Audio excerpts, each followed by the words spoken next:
Good morning. I wanted to go over a trade from last night, early this morning. So we're looking at the 15-minute chart on gold.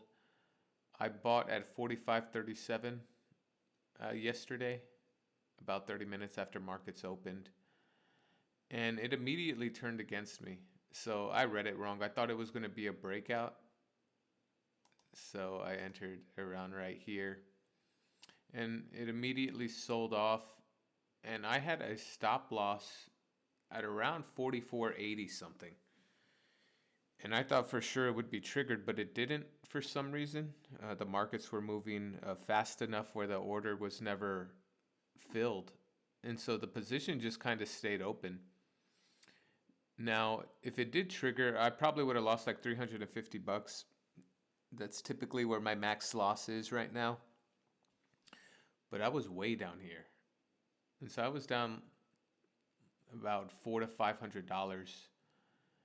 And I just kind of eventually went to sleep and said, yeah, it's probably a losing trade. But I woke up and I was up $600, so I closed it. And so, oddly enough, things worked out.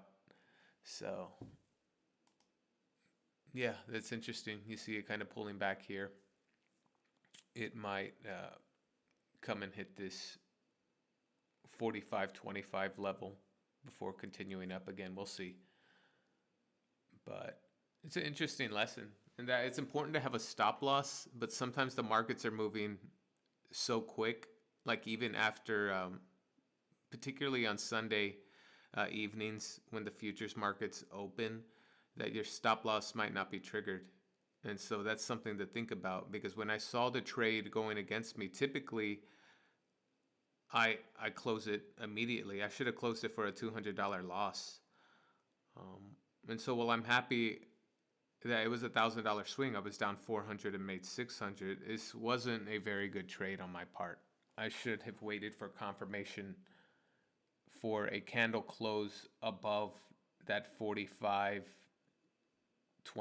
level, and I just didn't. The candle was still printing. It was green or blue in my instance, and so I thought that was good enough, but it clearly wasn't good enough. I should have just waited for this engulfing. This would have been a better entry right here. This engulfing bullish candle. Look at how it's almost fully candle and not wick. That would have been like good confirmation of a bullish move to the upside.